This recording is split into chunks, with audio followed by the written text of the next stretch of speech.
warahmatullahi wabarakatuh. Apa kabar anak-anak hari ini? Oke, siapa yang tidak hadir hari ini?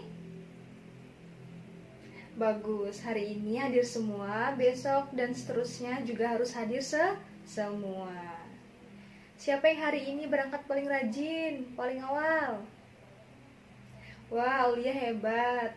Oke, karena Aulia datang paling awal, sekarang coba Aulia pimpin doa. Ya Aulia, dipimpin doa.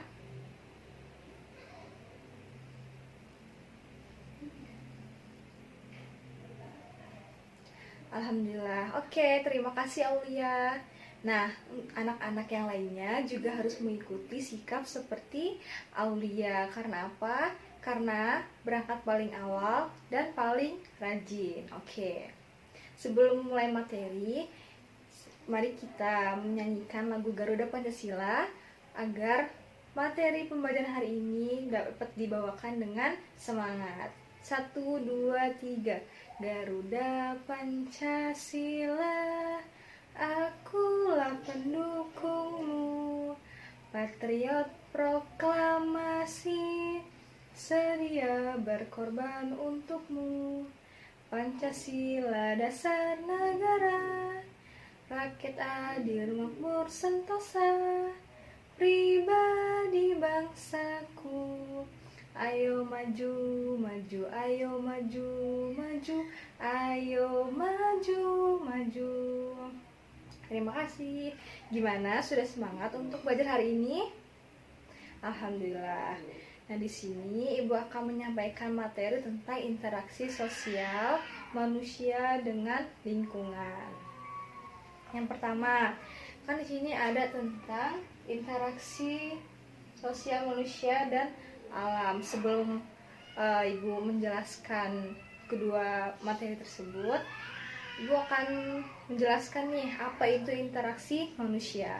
Interaksi manusia itu adalah hubungan timbal balik antara manusia dengan segala sesuatu yang ada di sekitarnya. Mengapa manusia memerlukan interaksi? Karena manusia merupakan makhluk sosial yang selalu memerlukan pertolongan orang lain untuk memenuhi kebutuhan hidupnya. Sampai sini paham apa itu interaksi manusia? Alhamdulillah. Nah, sekarang buka buku halaman 70. Itu yang pertama materinya tentang interaksi manusia dengan lingkungan alam sekitar. Nah, apa sih interaksi manusia dengan alam lingkungan sekitar? Ada yang tahu? Belum ya? Oke. Sini bakal menjelaskan interaksi manusia dengan lingkungan alam itu terjadi ketika manusia berhubungan langsung dengan alam. Manusia memerlukan sumber daya alam untuk memenuhi kebutuhan hidupnya. Contohnya nih, contoh interaksi manusia dengan lingkungan, ada yang tahu? Ya benar, kayak kegiatan menanam padi. Kegiatan menanam padi di sini kan ada manusia dan tanaman padi. Nah, tujuannya yaitu untuk mendapatkan hasil panen berupa beras. Karena beras adalah makanan pokok manusia untuk memenuhi kebutuhan hidupnya. Yang kedua, ada yang tahu contoh interaksi manusia dengan alam? Ya benar, seperti kegiatan penambangan batu kapur. Karena batu kapur adalah bahan pokok dari semen, dan semen digunakan untuk membangun seperti rumah, gedung, dan sebagainya untuk memenuhi kebutuhan hidup manusia. Sampai sini paham apa itu interaksi manusia dengan lingkungan alam sekitar? Alhamdulillah, kalau sudah paham, kita lanjut tentang interaksi manusia dengan sosial di halaman selanjutnya. Halaman 73. Nah, di sini Bu akan menjelaskan nih tentang pengertiannya, tentang syarat terjadinya, ciri-ciri interaksi sosial, dan bentuk-bentuk interaksi sosial. Nah, pengertian interaksi sosial, ada yang tahu pengertian interaksi sosial? Ya, seperti kita berbicara dengan teman, misalnya Aulia dengan Safa, itu saling mengobrol, ya benar.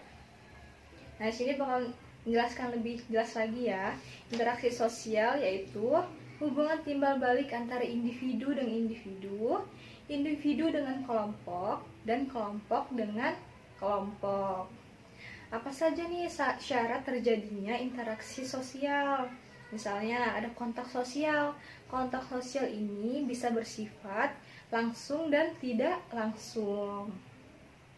Nah, contoh kontak sosialnya secara langsung seperti apa? Misalnya Aulia dan Safa berjabat tangan, saling sapa menyapa, senyum. Nah, itu contoh dari kontak sosial secara langsung. Nah, ada yang bersifat tidak langsung, misalnya Safa dan Aulia chattingan melalui SMS atau WhatsApp, telepon. Nah, itu contoh kontak sosial secara tidak langsung. Nah, yang kedua, syarat terjadi interaksi sosial yaitu ada komunikasi. Komunikasi ini bisa bersifat verbal dan non-verbal. Selanjutnya, ciri-ciri interaksi sosial antara lain. Yang pertama di sini, jumlah pelaku lebih dari satu orang. Nah, karena di sini materinya tentang interaksi sosial, berarti tidak bisa kalau hanya satu orang, harus satu atau lebih dari dua orang. Yang kedua di sini, terjadinya komunikasi di antara pelaku melalui kontak sosial. Yang tadi syaratnya yaitu kontak sosial itu harus bersifat langsung dan tidak langsung. Yang ketiga, mempunyai maksud dan tujuan yang jelas. Contohnya seperti ibu nih secara individu dan kalian yang ramai-ramai ini kan kelompok. Nah, maksud dan tujuannya di sini, ibu mengajarkan ke kalian materi tentang hari ini. Nah, ada maksud dan tujuannya kan, agar pembelajaran hari ini dapat ibu sampaikan kepada kalian dan materinya bisa kalian kembangkan sendiri gitu. Yang keempat, dilaksanakan melalui suatu sistem pola tertentu, misalnya gitu, interaksi antara lingkungan keluarga, interaksi antara lingkungan sosial. Nah, situ yang dimaksud dengan sistem pola tertentu. Seperti yang ada di contoh di sini nih, lingkungan sosialnya. Nah, di sini interaksi, contoh interaksi lingkungan keluarga gitu. Nah, selanjutnya bentuk-bentuk interaksi sosial. Bentuk-bentuk interaksi sosialnya ada 3, yang seperti tadi pengertiannya individu dengan individu. Nah, yang pertama yaitu interaksi individu dengan individu. Contohnya seperti apa? Ada yang tahu? Ya, benar yang kayak ibu sebutkan tadi ya, kayak Safa dan Aulia saling berbicara. Nah, ya bisa juga misalnya kayak seorang dokter itu sedang memeriksa pasien, itu individu dengan individu kan? Ya, paham? Paham. Yang kedua nih, interaksi individu dengan kelompok. Seperti sekarang contohnya, seorang guru sedang mengajarkan kepada muridnya. Nah, itu contohnya benar kan, kayak individu, ibu ini seorang individu. Nah, kalian ini ada banyak, ada beberapa nih. Nah, itu disebut dengan kelompok. Maka disebutlah bentuk-bentuk interaksi sosial antara individu dan kelompok. Yang ketiga yaitu interaksi kelompok dengan kelompok. Contohnya nih, kelompok kelas A sedang bertanding sepak bola dengan kelompok kelas B. Banyak kan kelompok kelas A, misalnya 10 orang. Nah, kelas B ada juga 10 orang. Nah, disitu disebut dengan interaksi sosial kelompok dengan kelompok. Nah, di sini ada yang belum paham? Paham semua ya? Alhamdulillah.